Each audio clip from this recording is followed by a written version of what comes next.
Hello and welcome back to Mr. Caro Plays FM23. Now today I'm going to give you another transfer tip. Before we get started, if you like this video, please give it a like and subscribe.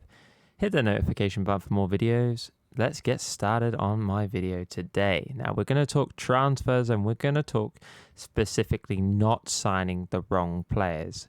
Now when we look at players, you can see a 5-star rating, or in this case a grade. We look at my transfer window for my transfer section for my Danish side. You know, there's lots of A pluses in here, etc, etc. Now if we were to click on one of these players, defensive midfielder, we can see that actually, you know, they've given them a 3-star down the line. But the key here, and what I want to emphasize, is it's very easier for us to sign the wrong players that can't play in the positions or the roles that we want them to sign, you know, to play in. Now, if we look, for example, say like we go to our tactics screen and we know that we are playing, you know, this position here, this role here, a Regista. I probably butchered the name there, but you get that. He is a very good player. He can play in that position. They have said that he can play in that position. Happy days. Now, if we look back in our role again and we pick out a defensive midfielder, we want someone who can also play in that position. Now, obviously, this is only a 3-star player, not a 5-star rated player or 4.5-star rated player.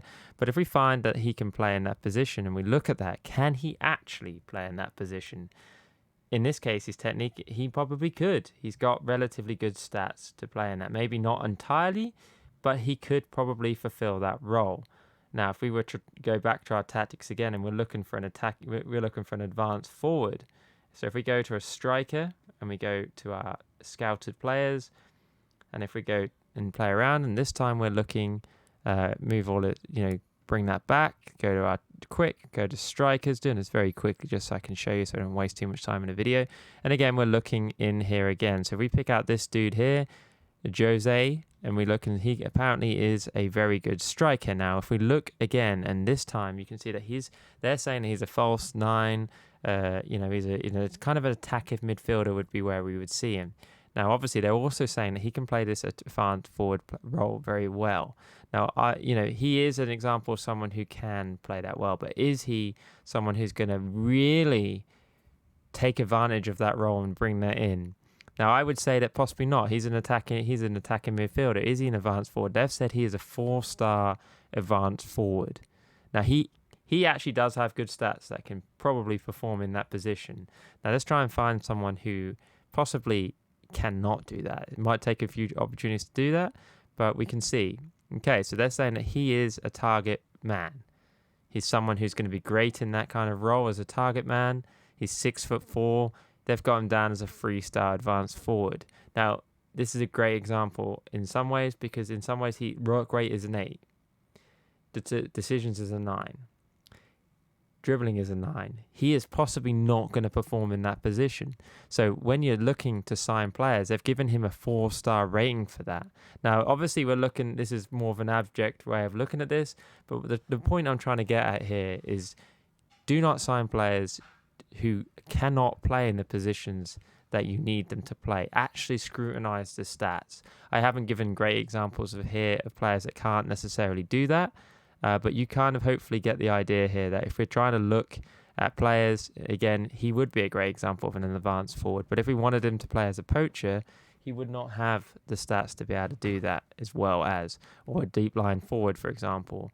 You know, you really need to scrutinize those attributes before you commit to signing a player. So, like, for example, if we're looking at him as a deep line forward, his passing is a 9, his vision is a 7, his teamwork is an 8, his strength is a 7. He really wouldn't play well in that position. So when you look to sign players, really scrutinize the stats, really scrutinize the attributes that you're trying to get them to play. Because actually, if we thought about him and we saw him and we wanted him to then play as a target forward, they're saying he could play it not very well, but he could play as that position. And then we're thinking, can he? His strength is a 7. He can probably not play well as a target man. And his height is 5'11". So all of those things together mean that he probably wouldn't be a good target forward. But they are saying that he could play in that position.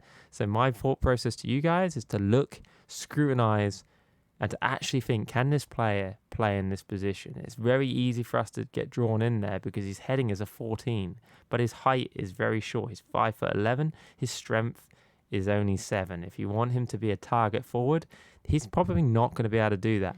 And it's very easy for us to get drawn in because you see those 5-star ratings of players and you're like, yes, this player is going to be fantastic. And then you sign him and he doesn't perform in that. So like, for example, this guy, is he actually going to be a great and advanced playmaker? I mean, his stats for this level are great. Yeah, happy days. But as you start progressing through and you get through that motion, really start to scrutinize. Like Mazula here is a great example again. Like he's saying his acceleration is only 9. And his shots, long shots is only 9. At this level, great. But if you start to progress, is he going to be able to fulfill that position? Now, I guess I'm not giving the greatest examples of players in this, but my thought process is very much take note of what I'm saying here, and that is that you really need to look at the attributes of these players and make sure that they can fit the positions that you want. Because if you're spending a lot of money on a player, you don't want to sign someone who looks good on paper, but actually their attributes and their stats do not replicate that ability to play in those positions. And actually, you're just going to buy a dud. And you could have avoided that at the start of the game or at the start of the save or start of the moment you're trying to sign that player by looking at their attributes and going, actually, he can't actually play that position where I want him to play in my tactics, so why sign him in the first place? So yeah, take note, look at the attributes, look at what you want them to do. Because like I say, if you want them to be an advanced playmaker and they can't actually pass the ball, then that's not a great way of dealing with it. If you want them to be a ball-winning midfielder and they're tackling as 8 in this case, clearly that's not going to work as well. And I think if you go to this guy and look and see if he can actually play that position, they haven't said he can, so that's great. Sometimes they will, because obviously if you're signing a player from a better league than what you're currently in, sometimes they actually will rate that player to be well in that role, and he can't actually play in that role. So yeah, if you like this video, give me a like and subscribe. Hit that notification for more videos. Thank you and goodbye.